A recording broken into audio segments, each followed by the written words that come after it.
Ano, tayo po tayo lahat. Simulan po natin ang magawa natin sa mga lahat. Panginoon, Ama, salamat sa umaga na biyaya na patuloy yung pinapalong sa bawat sa Panginoon. Salamat sa buhay ng mga kapatid namin na narito, Panginoon, na patuloy mo ulit na dinadala nito, Panginoon, para matutunan. Lord, maraming salamat sa buhay ng bawat isa na patuloy na narito, Panginoon, para gamitin niyo, Panginoon, para maging instrumento, Panginoon, ng inyong salita, Panginoon. Hayaan niyo, Panginoon, na buksan niyo, Panginoon, ang puso at isipan ng bawat isa sa amin, Panginoon. Hayaan niyo, Panginoon, ang salita niyo, Panginoon, ay matuloy sa aming puso, Panginoon, at mai-apply namin, Panginoon. Gamitin niyo kami, Panginoon, para maging mabunga, Panginoon, sa salita, sa gawa, Panginoon, Lord God. Maraming salamat. Ikaw nawa, na patuloy na makita sa bawat isa, Panginoon. Maging sa mga papayong sa harap ng Panginoon, sa worship team, Panginoon. We declare the victory in Jesus' name. Amen.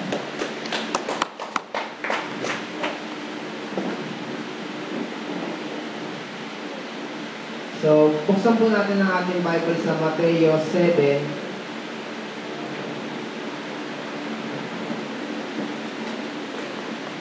Mateo 7, verse 13 to 14. Yan. 13 to 14. Yan, isang buong talata na yan. Parang napakahaba, dalawang verse. Okay. Basahin ko po yung verse 13, basahin niyo po yung verse 14. Pumasok kayo sa makipot na pintuan, sapagkat maluwang ang pintuan at malapad ang daang patungo sa kapahamakan.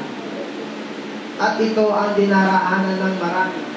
Verse 14, sabay-sabay po kayo. Ngunit sa pintuan is the gate and the difficult the road that leads to life. Yan. May tanong po ako sa inyo. Saan po ba mas masarap dumaan? Sa makipot na pintuan o sa maluwang na pintuan? Maluwang, siyempre kasi walang sagabal, di ba? So, naalala ko ng isang tao sa kapatiran natin na hindi ko makakalimutan pagka dumadaan sa pintuan, nakatagilid. Kahit gano'ng kalaki. Kahit papasok na siya, papasok ng gate, nakatagilid yan. Nakasanayan na niya yun. So, iniisip ko, bakit napakaluwang ng pintuan tapos gano'n siya maglakad, nakasanayan na niya? O di kaya dahil siya may kapansanan, alam natin na pinapatnubayan siya ng Panginoon. At alam niya na mas masarap dumaan kahit maluwang ang pintuan, nakatagilid. Dahil ang gusto, ni Pipe mismo, nahihirapan siya. Bakit kaya? Kasi tayo, sa literal na meaning, mas gusto natin na dumaan tayo sa maluwang na pintuan. Kasi sa literal, okay lang kasi hindi tayo mahihirapan. Gusto natin yun eh. Walang sagabal sa paglalakad natin. Kung may pupuntahan tayo, mas madali tayo makakapunta. Pero sa spiritual na bagay, ang gusto ng Panginoon talaga, dumaraan tayo sa makikita na pintuan. At lahat tayo narito sa pananambahan ng Panginoon ay maswerte. Kasi ang sabi sa 14, ngunit makipot ang pintuan at makitid ang daan patungo sa buhay. Kakaunti lang ang nakasusumpong niyon. Sa kakaunti, mga kapatid, kasama tayo ron, kasama kayo ron. Okay, ano ba yung ibig sabihin ng makipot na pintuan? Ito yung buhay Kristiyano. Kasi, mas napapansin natin ang problema ngayon na Kristiyano tayo, kaysa sa hindi tayo Kristiyano. Kasi nung hindi tayo Kristiyano, aware tayo sa problema, pero parang baliwala lang. Parang immune na tayo sa problema, pero ngayon Kristiyano na tayo, alam na natin tumawag sa Panginoon, at ang madalas natin sinasabi sa Panginoon, problema. Lord, bakit ganito? Bakit ganyan? Lord, Panginoon, di ba? So, aware na tayo sa problema. Ayun ang makikipagpintuan ng buhay Kristiyano. Kakaunti lamang ang nakasusumpong ngayon. Isa tayo doon, mga kapatid. Makitid ang daang patungo sa buhay. Ano po ba ang buhay? Sino po ba ang buhay? Ang Panginoon. Di ba ba? Wala naman ibang buhay eh. Wala naman ibang daang patungo sa Kanya. Di ba?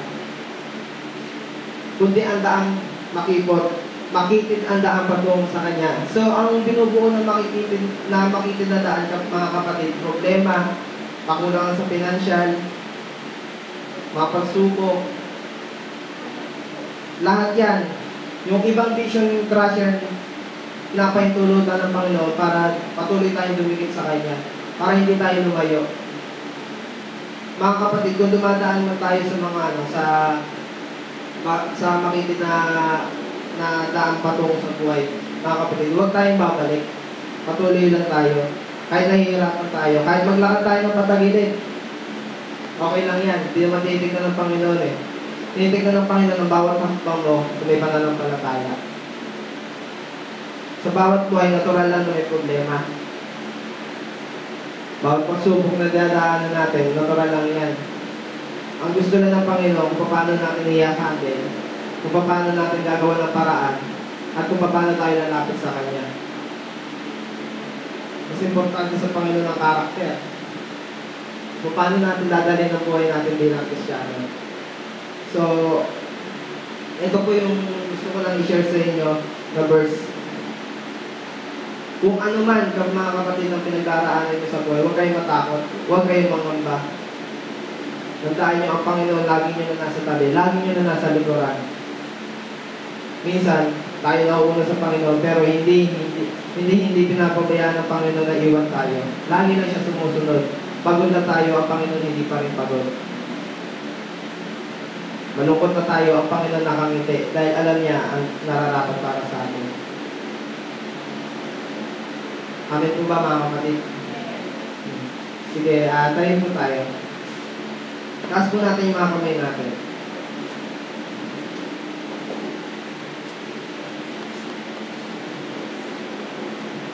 Yes, God, salamat, Panginoon, sa salita mo, Panginoon. Alam namin, Panginoon, na ang buhay namin, Panginoon, ay pinubuo ng mga problema, Panginoon. Alam din namin, Panginoon, na kahalaga ng problema, Panginoon. Hindi lang ito negative, O God, ito'y positive, Panginoon, sapagkat inahayaan niyo, Panginoon, mga problema na ito, Panginoon, na patuloy na tumikit sa amin, Panginoon, para kami naman ay patuloy na lumapit sa inyo, Panginoon, Lord God. Lord, samahan niyo kami, bawat isa sa amin, Panginoon, sa mga dalangin namin sa buhay, Panginoon, sa mga daing namin, Panginoon, Lord God. Ano man ang Panginoon ang pinagdaraanan namin, Panginoon, Lord God. Kaya yun siya patuloy, Lord God, na lumabay sa amin, magkaruga, Panginoon, Lord God. Hayaan niyo, Panginoon, ng bawat kabataan, magulang na narito, Panginoon, mga estudyante, Panginoon, ay bigyan niyo kaliwanagan sa buhay, Panginoon, Lord God.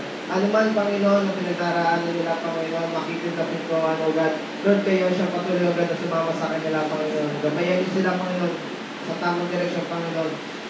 Sapagkat alam niyo, Panginoon, na nararapat para sa amin, Panginoon.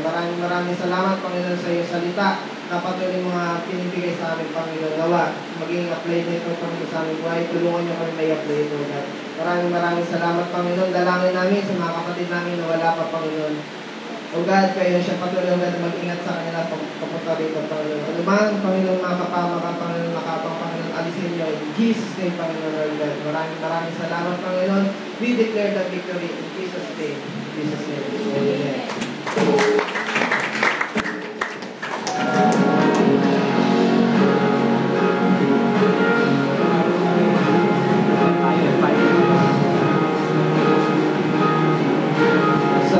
Prepare po tayo in 5 minutes. Sa loob lang po ng sa loob po ng 10 minuto mag-i-start na po ang ating celebration para sa Panginoon. Maraming salamat po.